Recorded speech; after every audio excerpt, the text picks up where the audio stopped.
I'm Jennifer Fenton from the Washington State Library. Welcome to First Tuesdays. Carolyn is on the road today for a meeting, so she's not with us, and Diane Hutchins is actually your host. And Joe and Jeremy are your technicians here to help if you're having any problems hearing or seeing what's happening in this virtual classroom. And this program is brought to you by the Washington State Library through our funding through the Institute of Museum and Library Services. And I'd just like, before turning this over to Diane, to take a moment and have you type in chat your name and library association so that we know everyone who attended today. And also, I see several of you look like you might be here with more than one person, or there are a couple that signed in as libraries. So if you could let us know how many people are attending.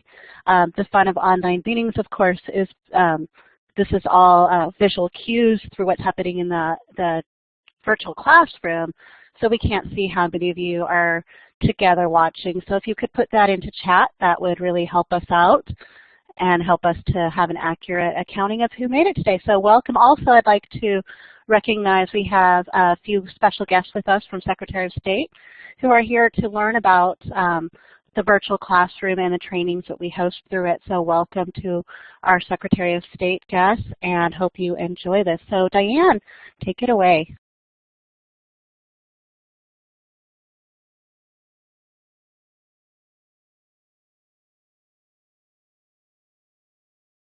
Diane, I think I hear you talking in the room, but no microphone is turned on. Okay, that should be better here. Good morning, my name's Diane Hutchins, and I'm filling in today for Carolyn Peterson. We're delighted to have Lynn Kanne join us today. She began her career with the King County Library System as a public librarian 18 years ago, but was soon drawn to the dynamic environment of community colleges. For the past 15 years, she has shared her passion for teaching, learning, and research with students at Seattle Central Community College, where she also leads reference service, serves as liaison to science, math, and culinary arts, and plays an active role on college-wide curriculum committees.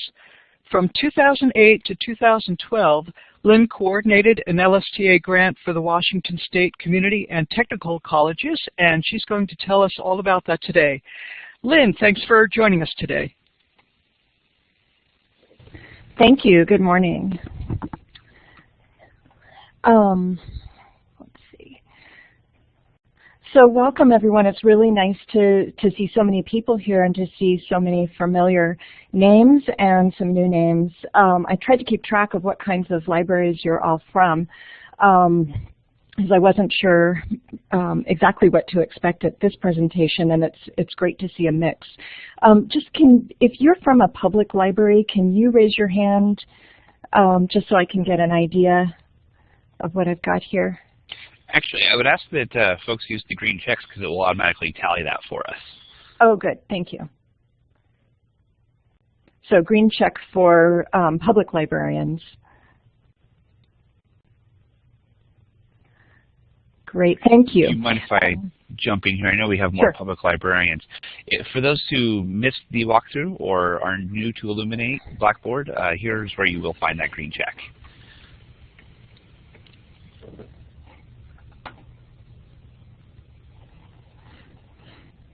Okay, so just a couple things to get started. So today I'm going to talk to you about a major piece of the LSTA grant that the Community and Technical College Libraries of Washington had over the past 4 years. The larger grant is a library as instructional leader, transforming pedagogy and curriculum with information literacy. And the piece I'm going to talk about is pre-college information literacy research. I'll tell you a little bit about the whole grant as well, but I want to say too that I was a coordinator, but we had lots and lots of people involved in the whole grant, and especially involved in this project. And so this talk really reflects an enormous amount of work done by my colleagues at the community and technical colleges across the state.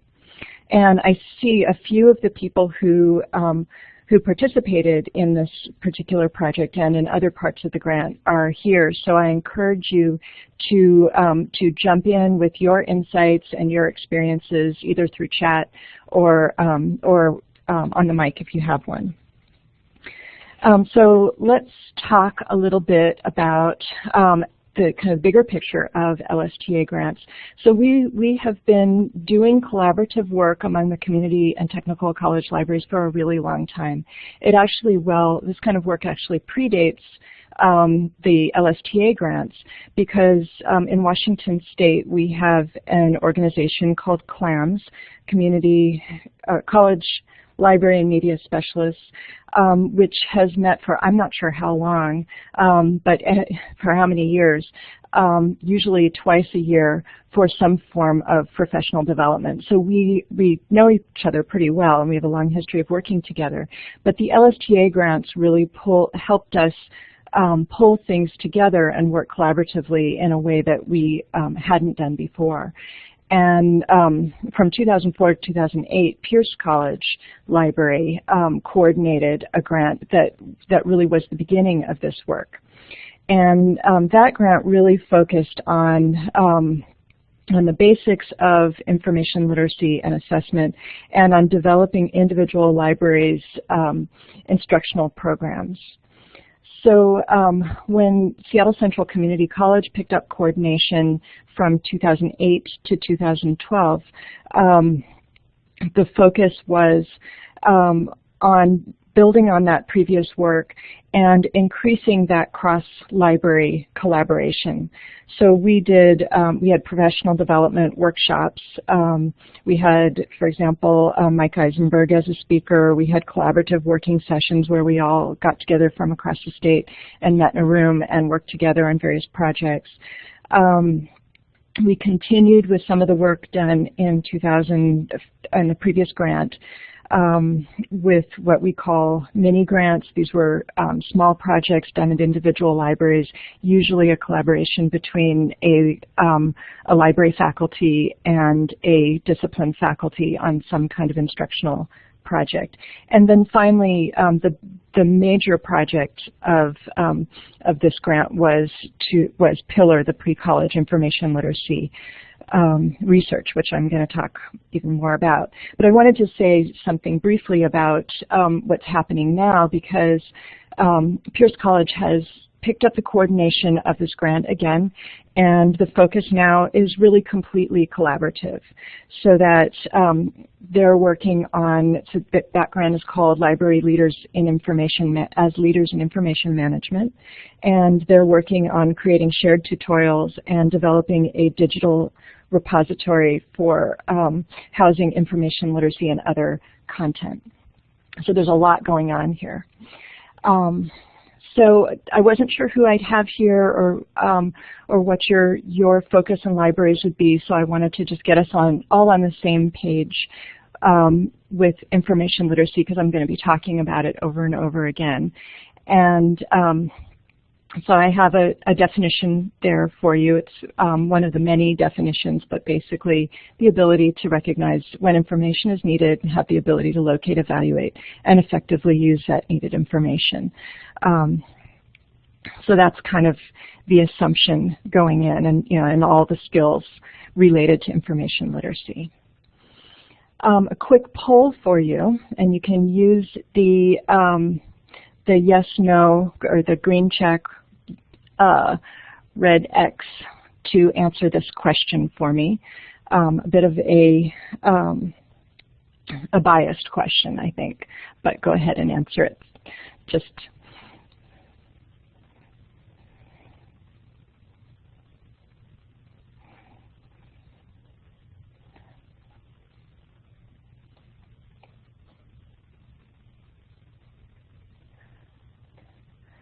Okay, so thank you for humoring me on that one. It is definitely a biased question. I think as librarians we can agree that information literacy is important for success. And so I have another question for you. Question number 2, do you have evidence that teaching information literacy to students helps improve their success? And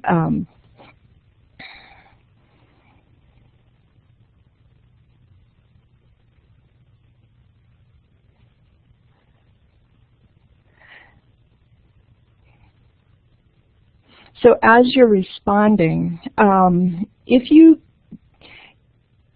responded yes, can you write in something briefly in the chat box, or raise your hand and tell us a little bit about what that evidence is?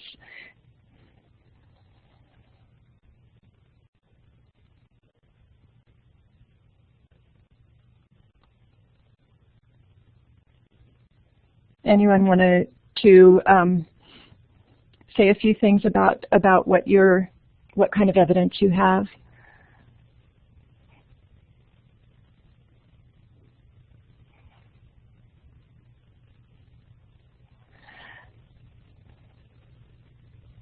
So a couple of things here. Andrea says her evidence is anecdotal.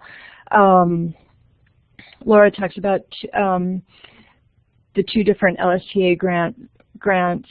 Skagit Valley College has a study with psychology students that provided evidence. That was one of the grant projects, I believe. Christy Flynn, engagement with the librarian through instructional reference at a community college leads to higher GPA on a student survey. UWB has mostly qualitative assignments, information literacy, self-assessments, and faculty feedback. And those are all really good examples of the kinds of evidence that we have. And as we got started on this LSTA grant, we were thinking about what kind of evidence do we have, and how can we strengthen that evidence by the power of a grant that could involve all of the community colleges in Washington State. So thank you for your feedback on that. I'm going to write down some of those things, those notes for later. So we got together and wanted to develop some evidence for the value of information literacy and the role of the library in that. And we decided to focus on pre-college students, and by pre-college students I mean adult basic education students, ESL students, and developmental ed. And developmental ed means students who aren't quite ready for college level work. They need pre-college level work, usually in math or English, to get started. So that was kind of the population we wanted to focus on. And we decided to focus on that population because for one thing, many of our libraries had already been doing some work on pre-college and with pre-college faculty on information literacy, so there was a bit of a foundation for that. But also, there was started around that time a statewide initiative called the Student Achievement Initiative that was focused on measuring or evaluating student achievement in pre-college, at the pre-college level. So we wanted to kind of piggyback on that. And I'll talk a little bit more about the Student Achievement Initiative as we go.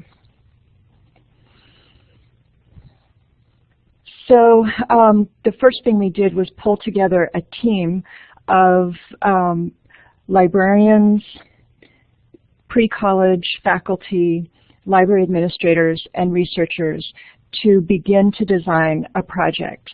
And we had potentially 34 colleges involved in this project, so we needed it to be flexible. We also knew we needed to be able to collect some form of consistent data so that we would be able to do something with it. We wanted to incorporate some of the things that we had already established in the previous grant: collaboration, sharing our work, creating shared models, and using authentic assessment. And I'll talk a little bit about authentic assessment in a couple slides ahead. So this planning part involves a couple of meetings of these kinds of people and lots of poster paper, and you see a couple examples of our brainstorms there on the slides. So ultimately, what we came up with was a very straightforward research question. Straightforward, but maybe not always that easy to answer. So we asked, to what extent does information literacy contribute to overall learning and transition for pre-college students? We really wanted to know not only what did they learn in this class and how well did they do on this on this assignment, but we wanted to know what was the overall impact over time. And that was kind of the thinking behind the design of the project. We also struggled a lot with the design of the project because the nature of these students is we may or may not see them multiple times or over multiple quarters. We don't have consistent cohorts that we can follow. And individual faculty who we would be working with in pre-college faculty would be working with may or may not have the same class repeatedly from quarter to quarter, or even have, they might not even be teaching more than one section of the same class. So we, from the beginning, gave up on the idea of being able to have control groups within individual classes or within individual colleges. And so that was, we were sorry not to be able to have that because that made it difficult to look at the impact of on specific campuses, but we were ultimately able to see the overall impact, and I'll detail that as we go on.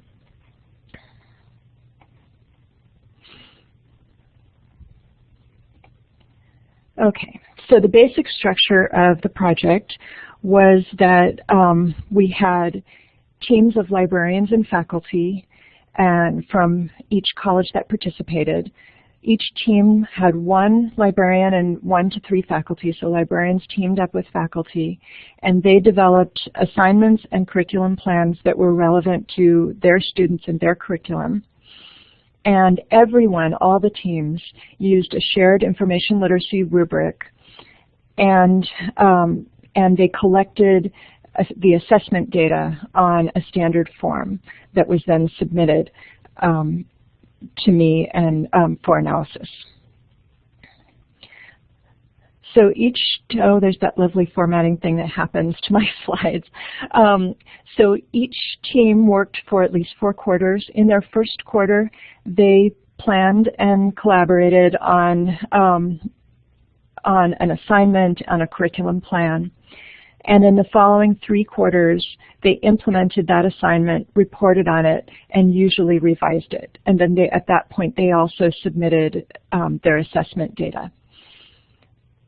And they did that for the following 3 quarters, and a few teams actually went on to do quarters 5 and 6, and I think I even had one team that did quarter 7. And then each team, both librarian and faculty, discipline faculty, received stipends in each quarter that they worked on the project. And the stipends were, I think, $400 for the planning quarter and $300 each for the implementation quarters. So they weren't huge, but they were enough to keep people committed, and the stipends were dependent on the deliverables required in the project. So I said I would talk a little bit more about authentic assessment, and there are people here in the room who can say even more about this than I can. But the basics is authentic assessment asks students to perform real-world tasks that demonstrate meaningful application of essential knowledge or skills. And the reason I point this out is because we wanted the project to be focused on real tasks. So we didn't want to give out a standard or standardized kind of pre and post test that would ask students to tell us what a library catalog is or what a subject heading is or those kinds of things. We wanted to really get at authentic, real assessment of student work. So we asked the teams to develop assignments that did that. The teams were given a curriculum planning template because we wanted their work to the information literacy assessment work to be integrated with the whole of the class. It didn't have to take up the whole time. It didn't even have to take up a lot of time, but it needed to be part of the overall outcomes for the class. And this planning template is based on work of Deb Gilchrist from Pierce College. And Deb has been an enormous support for the community and technical college libraries since way back when, and a leader on assessment nationally as well, and information literacy as well. And this planning template is an outline that actually, if you take nothing else from this session, it's a really useful tool for planning instruction of any kind, either an entire curriculum, a day, an hour, or even a few minutes. And in fact, at my library, this is the planning template that we use to plan our library workshops. And so we offered this up to our teams as a way to think about the instruction that they would be doing. So from that, they came up with all different kinds of assignments, and there really weren't any two assignments alike that came up. So for example, we had students created presentations using Google Docs. They did things as simple. Remember, these are pre-college students. Some of them have very limited English language skills. Some of them have limited reading and writing skills. So students had to go find a tutor or librarian to get help with a question, find a couple of resources on a career of choice, find and analyze images from a resource on the web, use government websites to find some information that they needed, use a bus website to plan and compare travel routes. So there were all kinds of things very much applied, very practical for these students. And then the teams were asked to assess the student work. And we developed a common rubric to be used across the project. And the rubric was based on this Reflect, Learn, Connect model. And if any of you are familiar with Mike Eisenberg's Big Six model, you'll see some similarities. This Reflect, Learn, Connect model happens to have come from Seattle Central Community College. It's work that we did around, 2006 or so, based on a grant. And we didn't come up with the idea to use this. It came up from someone outside the college. Someone from another college suggested that we use it. We were happy to share it. And in fact, we're happy to share this with anyone who wants to use it. But basically, the 6 steps in the research process that you see listed in our kind of puzzle format became the dimensions for the rubric. And so we had a group that worked together to develop a rubric, and just looks like many of you are from academic libraries and other kinds of libraries where you would know, have used rubrics before, but I wanted to just mention it's a really useful scoring tool for assessing learning or for assessing outcomes of any kind, really. It's useful because it articulates levels of achievement in very specific ways. And typically rubrics are shared with the student, and they can be used for grading or not for grading. And in the case of this project, some teams, I believe, used the rubric for grading. What we were interested in wasn't grading. We were interested in just student achievement of the information literacy outcomes. So I'll show you an example.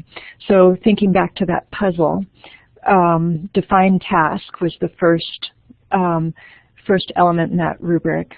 And this rubric was pretty detailed, and most of the dimensions had more than one row, more than one aspect of defined task, or of each dimension. And so each team would, if they decided to use defined task as one of the things they were assessing, they didn't have to assess all 6 dimensions every time. They usually chose 1 or 2 or maybe 3 dimensions to work with. They would assess each student for the level that they had achieved in that assignment. And then they would report We reported student ID data. So you can see on the, this is the reporting form that they used. They typed in the student ID, and they typed in the level of achievement 1 through 5 for each of the dimensions of the rubric: define task, identify options, select sources, etc., that they decided to assess.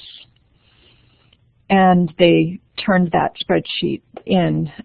They actually posted it on the project website, and then we later downloaded and collected all that data together. We also collected, on a quarterly basis, student and faculty surveys that asked them about their experience with the information literacy learning. And just a couple quick things about collecting student data. You might wonder, because we had the student IDs identifying information for each student, whether we needed to be concerned about human subjects, and we determined that we did not, because we never looked at individual student achievement, except to use that student ID number to later match those student IDs with statewide data that could tell us something about how those students progressed later on. But we never looked individually at how a student did from one quarter to another, or one class to another. So here's how many people we had participating in this. We had 26 librarians, and remember, each librarian could work with 1, 2, or 3 discipline faculty. And so we had 44 discipline faculty involved, and at 16 different colleges. Ultimately, they submitted 132 of those data files, and student surveys and faculty surveys. We had a little bit lower response rate on the student surveys, which isn't surprising, and on the faculty surveys as well. But we did get all of the data files, and part of getting that is that we had the follow-through of my coordination, checking in with people if anything was missing, but generally people were extremely compliant. The teams seemed to take this work very seriously, and were very good about posting the work that they were expected to post, and then they got their stipends. And so that was a little bit of a help to have that kind of follow-through. Ultimately, we collected data on about 1,900 students. When we get down to comparing the student achievement data with our data, we weren't able to use all 1,900, because not all 1,900 of those students fit the criteria, but we still had enough that we were able to gather some useful information.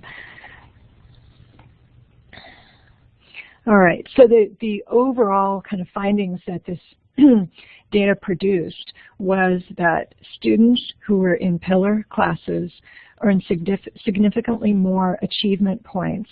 That's based on the the state records of achievement points than students who were not in pillar classes.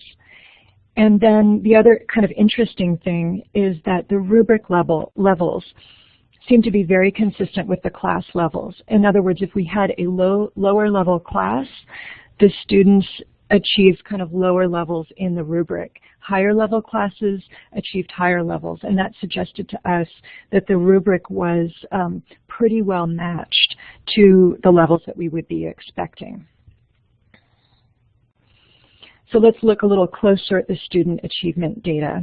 And when I say student achievement, that's based on state data that follows several different indicators of student success. And again, this is only pre-college or basic skills students. So you can see in the middle column, and this is done by year, the middle column, non-participants in the first year got 2 achievement points. Pillar participants, and these are averages, pillar participants got 2.8. So we had a jump there. The biggest jump is in the second year. Non-participants 1.7, pillar participants 3.3. and in the third year, still a pretty big jump, 1.6 to 2.8. Our institutional researcher who helped us with this work, Maureen Petit from Skagit Valley College, did the analysis and indicated that these really are statistically significant jumps in student achievement. So we were really excited to see this data and to see that actually something happened when library faculty and discipline faculty worked together in these classes. The student feedback was from the surveys, 76% of them said they were certain they could ask for help in the library. And for pre-college students, that if you do nothing else, you want to be sure that they know they can ask for help. 96% felt they learned some or a lot about library resources. And then 87% thought they could start a research project with some or no help, which is, again, another kind of exciting thing. You want to see lots of students showing confidence about the library. And I would expect that as they move forward, they will continue to show that confidence and seek out help from librarians. Here's what discipline faculty. Overall, the feedback was very positive, 93%, and this is library and discipline faculty. In the surveys, we actually didn't separate out the answers from library and discipline faculty. I kind of wish we had. 93% said the collaboration led to improvements in information literacy outcomes for the students.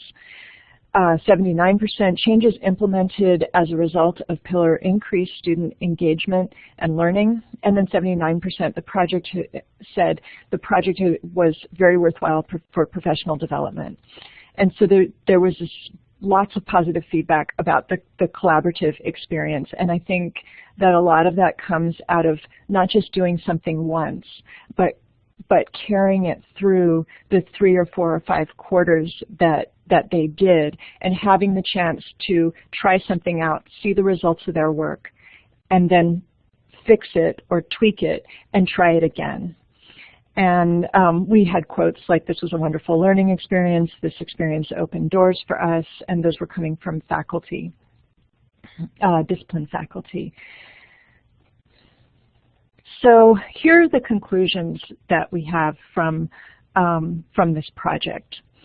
And others who are part of this project who are here in the room today, I would love to hear some of your conclusions or your feedback as well.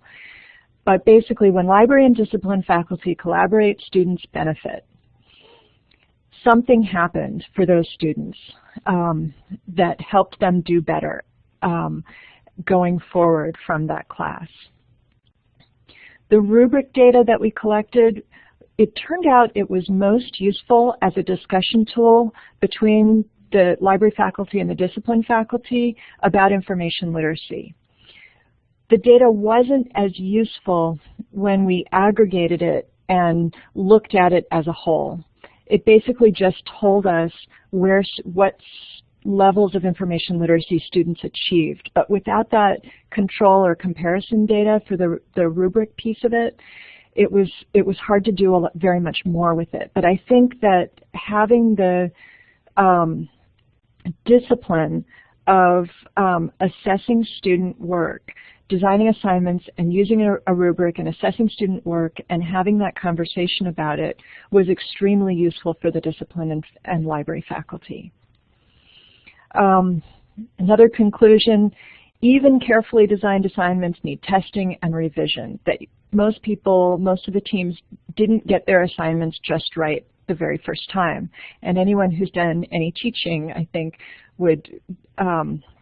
could attest to that there's always something you could do a little bit better once you see how students react to it and what they understood and what they didn't understand and what they needed more or less of.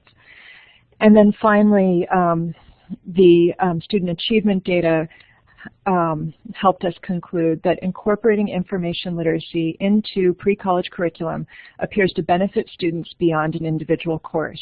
So once they leave that course, they were achieving higher they were succeeding better than the students who were not a part of a pillar course. And I suspect that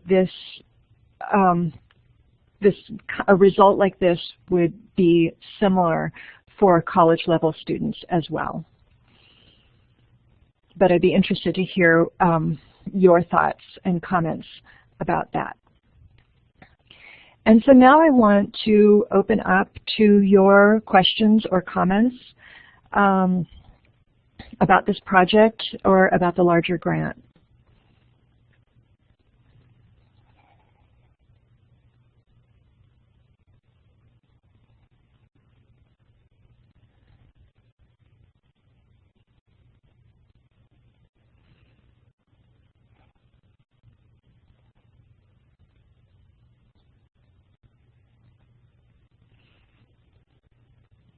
While we're waiting, I see a couple of people might be writing in the chat window.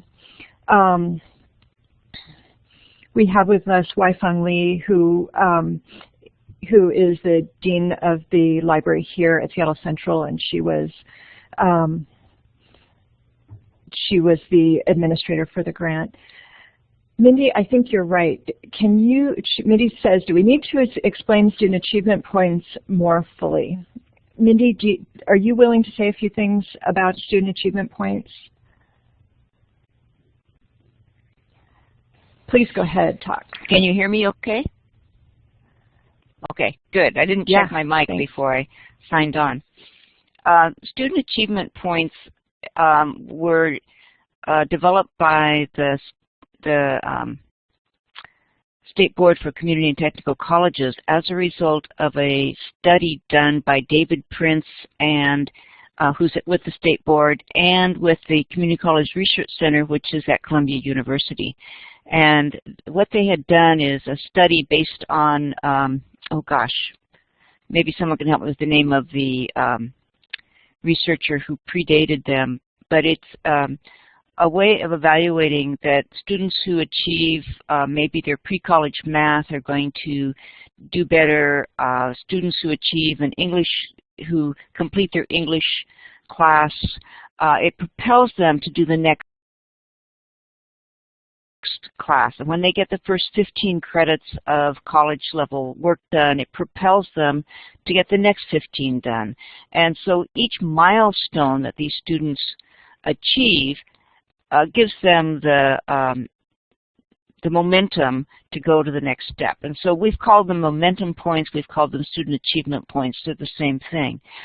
This study that was done by David Prince showed that even with basic skills, if they achieved a certain number of a certain level of scores on the basic skills test, which is called the CASAS test, it propels them to do better as well. So statewide, the State Board has established these levels. They get 1 point for completing either 3 or 5 points on the CASAS test. They get 1 point for completing a pre-college class. They get 1 point for completing 15 credits of college level, 30 credits, and 45 credits with a certificate. So each of these achievements earns a point, and then we tally the points that each student earns statewide. It goes into a database, what we call a statewide data warehouse, and then we track how well students are doing. And so what we did with the Pillar Grant is that we tracked how many of these points these basic skills students earned, and then we also looked at the number of points they earned outside of basic skills, and the results showed a significant increase in the number of points they earned, not only within basic skills, but also they went on and earned additional points. And that was hugely significant for this study. Did I miss anything? No, thank you for adding all that detail. That's really helpful. And let's see. Andrea, do you want to add anything? Do you have a mic today? Yes, I do. Oh, good. She commented that collaboration and faculty development were big keys. So go ahead. One thing that is really important is who the instructor is. So I would wonder, and we need to do some more evaluation, whether these students were so markedly successful because they had these interventions, or if it was because they had the faculty member they had. The ones who signed on for this course, for this cooperative endeavor, were the ones who are very motivated to do better with their students, who are very interested in collaborative work, who also will take professional development classes, and so they will be better instructors for their students. I think that was a significant, something significant that went into how well the students did, particularly because many of these faculty, at my school anyway, are adjunct. They may only teach the class that I'm working with. And if those students do well, is it a function of our collaboration, or perhaps it's a function of how good those teachers were on their own? Andrea, I completely agree, and this is something that I thought about through the entire project. And I'm not sure we had sufficient numbers to be able to compare what happened for those for students who took classes with those same faculty, but without the pillar component. And that's why in my conclusions I said I think we can probably say when library and discipline faculty collaborate that students benefit, but how they would have done with just those faculty alone, we don't really know from this study.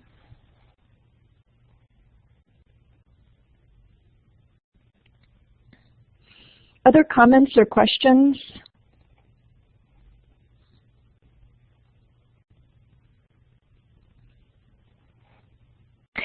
I do want to add one more thing. One of the items that you mentioned was that it was really important that the faculty and the librarians work together. Even if we paid for nothing else, we opened doors there, and we made a big difference with a community that was very interested in pushing their students forward. And that success, no matter which parts of it comes from, that success is really important. Thank you.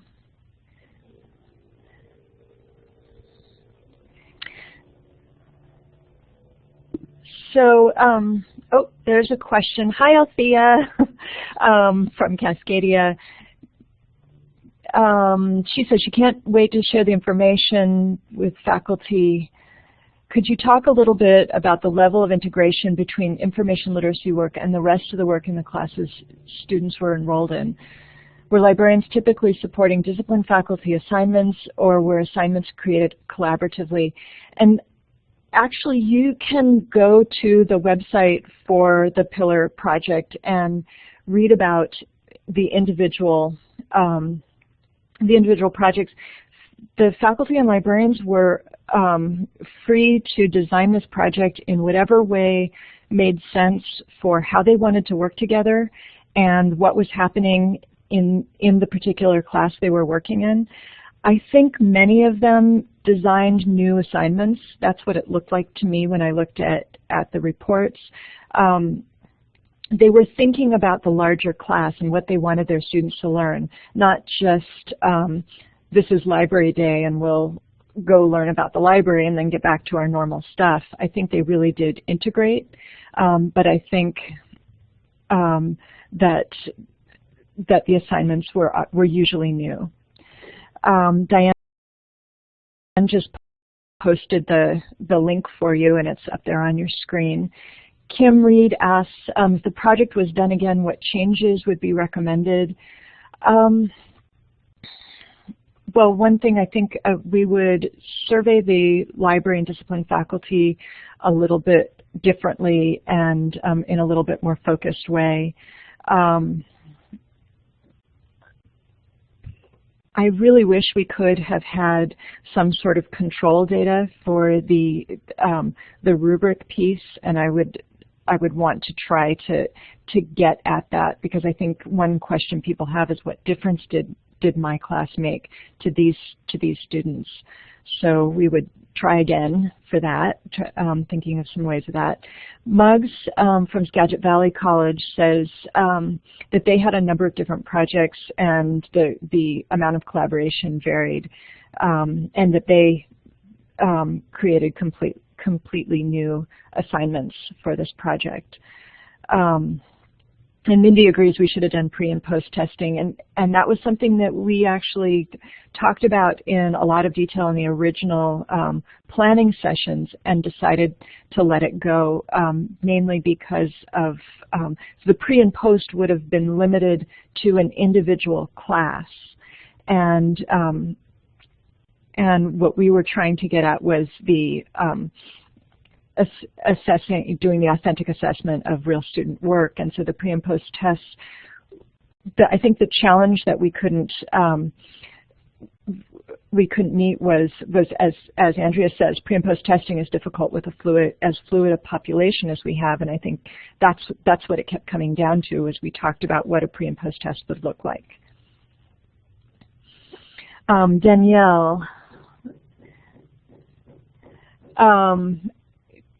About Pierce College and the tutorials.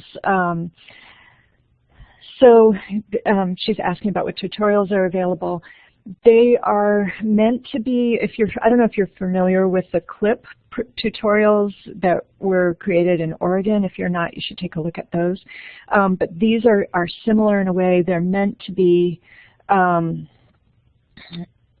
shared tutorials that are not branded to a specific library, and that are conceptually based, so not focused on using a particular tool so much as developing information literacy concepts.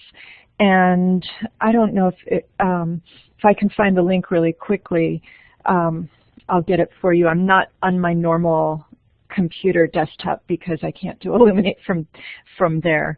But we can, if you email me separately, we can send that to you. Or if you go to the link for Pillar right there, and then go to the main page for the LSTA project, you will find a link to the current project. They moved to a new wiki format, and it's linked on that on the old LSTA page. Hi, Beth.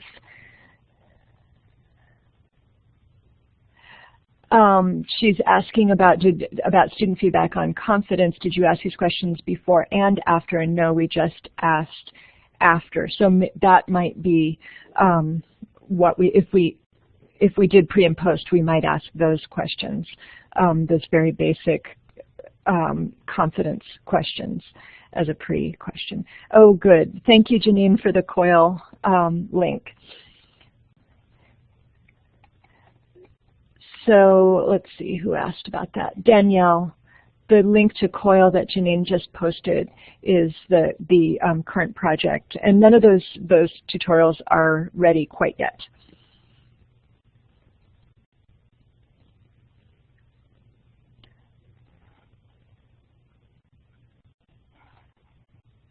Well, if there are no other questions or comments, I see one more.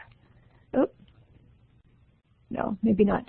I really want to thank you today for attending. Feel free to email me with further questions. Visit the project website. You can take a look. It's really a working website. This one here. It's really a working website that we used for posting data. It's not organized in a way that makes it super friendly for visitors, but feel free to explore what people posted and the assignments and comments and all those things. And there is a full report on the project that's posted there as well. And I also want to thank all the librarians and the discipline faculty who were a part of this project. You guys made it all work, and all I had to do was send out a lot of email and collect the data, and it was really interesting and fun. Thank you. Thank you, Lynn. This is Diane. I really appreciate your presentation today. Some interesting information and a really exciting project. And thanks also to all of you who could join us today to hear this great work that you all have done. Thanks again for coming today.